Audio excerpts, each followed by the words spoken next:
மக்களே, வாங்க மக்களே, இன்னைக்கு நம்ம வீட்டில் என்ன சாப்பாடுன்னு பார்க்கலாம். மக்களே, எங்கள் வீட்டில் ரசமே யாருமே சாப்பிட மாட்டாங்க சரியா.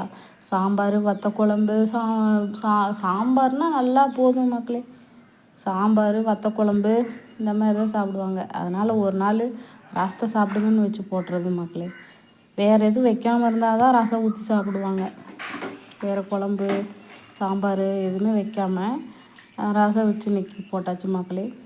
சாப்பாடு, ரசம், தக்காளி ரசம் மக்களே, சூப்பராக இருக்கும். அவரைக்காய் பொரியல், ஒரு முட்டை பொரியல் ஒன்று பண்ண மக்களே.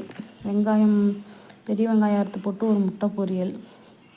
அப்புறம் பொட்டேட்டோ ஃப்ரை மக்களே, தனி மிளகாத்தூள் போட்டு பெருங்காயத்தூள் போட்டு பொட்டேட்டோ ஃப்ரை மக்களே. இன்றைக்கி இவ்வளோ தான் நம்ம வீட்டில் சாப்பாடு. தேங்க்யூ மக்களே.